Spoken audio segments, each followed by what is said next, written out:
Hi. So this is update number 6 of our trip with the TEDxSummit in Doha, Qatar. And so update 5, we had a day in the desert with our unconference. Day 6 found us back at the Qatar, which is the Qatari Cultural Center where the conference is being hosted. So the first part of the day we had an opening program where some of the other TEDx organizers had a chance to share some of their ideas. The organizer from Australia at TEDx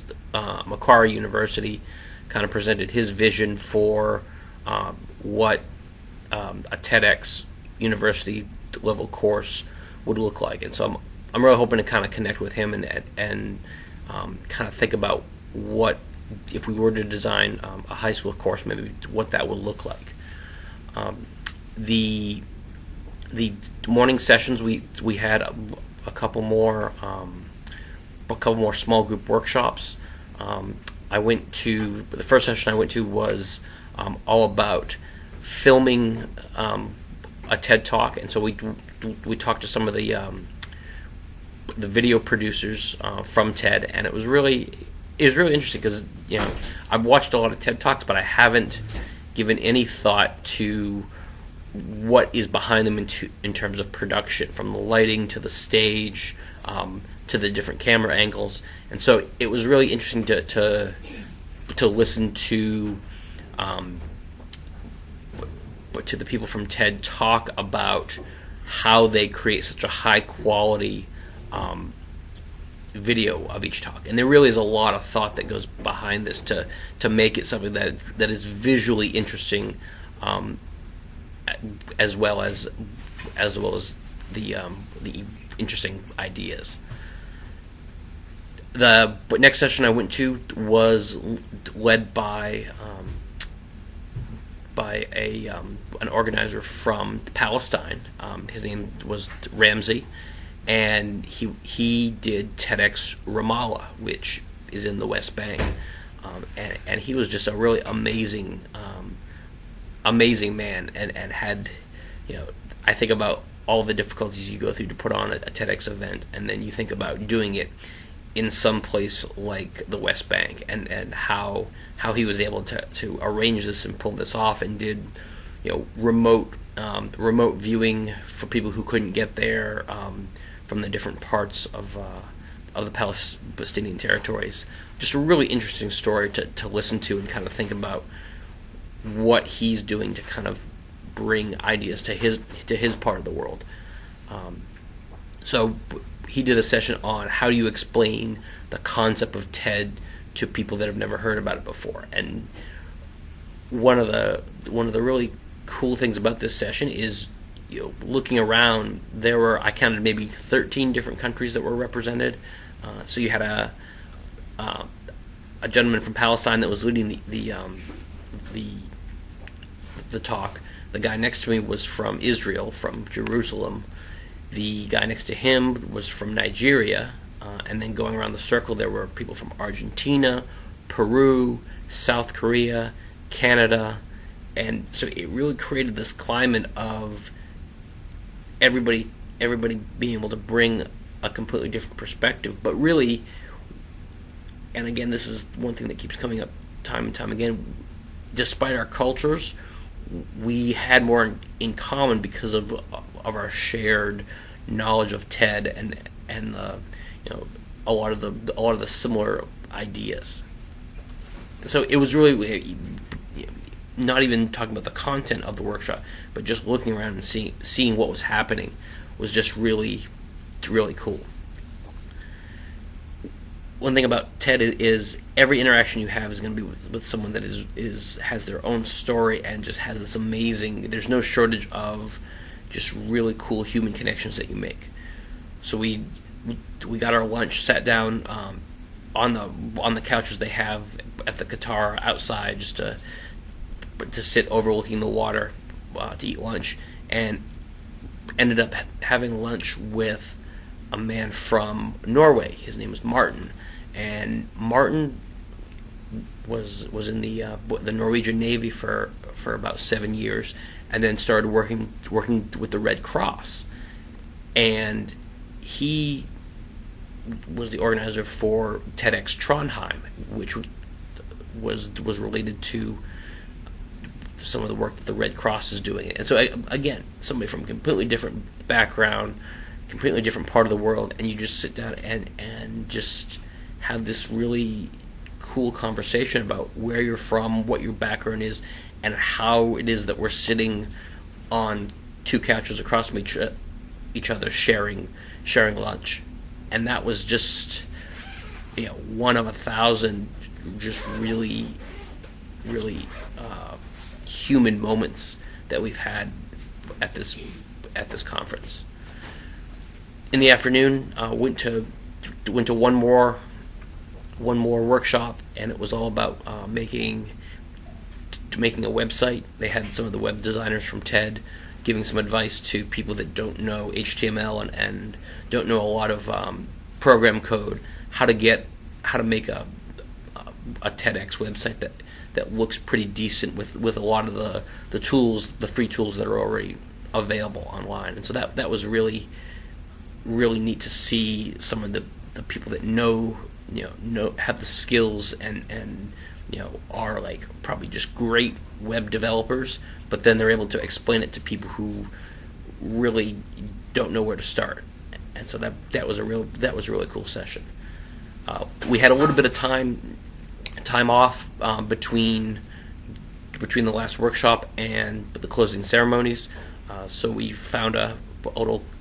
couch right by the water, and just kind of closed our eyes and just listened to the background noise of people talking and the sound of the ocean, and just kind of absorbed the whole experience. The closing ceremonies, they had one final TED session. They had all the action groups that have been working all week to create tools that will enable TEDx organizers to connect and to produce better events. And so there's been a lot of really brilliant people here working behind the scenes, collaborating, and that was really something to see too. Is to see the people stand up and in 4 days, what they've been able to kind of put together and propose, and some of the tools that are going to enable organizers to produce better events, and just to see the collaboration and really understand the magnitude of not just the brilliance of people in the room, because there was a lot of really smart people, but just the magnitude, the number of smart people that were coming together, and what they were capable of accomplishing in such a short amount of time. We ended the night with a couple of actual TED Talks. They brought in a couple of different speakers from different parts of the world to kind of give their big ideas, and the ones that really inspired me, or I think meant the most to me, the first one was Juan Enriquez, and he talked a little bit about human evolution, not evolution from the past necessarily, but throughout some possibilities about where he thinks human evolution might be going in the next couple decades, or in the next 100 years, to say. And again, throughout some really interesting things to think about. Nothing that's been definitive, but just a lot of, when you take a look at paleontology, when you take a look at human anthropology, and then combine that with what we know now about genetics, it's such an exciting time, because it seems like they're putting pieces together and starting to figure out the puzzle, and making some stabs at where this whole human experience is going. And so that I can't wait for them to post that talk, because that's definitely something that I want to share with people. The other talk that I thought was really interesting was this inventor who his name is Cesar Harada, and he is designing a robotic boat. And his vision is he wants to create robotic boats that are capable of cleaning up the world's oceans, whether it's oil spills or all the plastic that's floating out there. Could you create a robotic boat that, instead of having people spend lots of time and energy out there cleaning the oceans, could you design robots to do the same thing? And the novel idea that he's kind of come up with is to design a boat with a flexible hull, so that it actually steers by changing the shape of the hull. And so he showed us some prototype models that they're working on up at MIT, and you know, they've sailed them out in the Charles River out there, and they're hoping to kind of scale these up and really develop something that could be a powerful tool for dealing with oil spills or trash or a whole bunch of different things. But again, it was this idea of, you know, you think about a sail and you think about a rudder and how a traditional boat is steered, and then he's saying, well, why does it have to be a rigid thing? Why can't it be flexible? And again, it's such a simple idea, but thinking about that completely changes the way that you see sailboats and sailing and what we're capable of designing, basically. The last talk that I really loved was Amit Sood from Google, and he's a designer at Google who is in charge of what's called the Google Art Project. And the Google Art Project is basically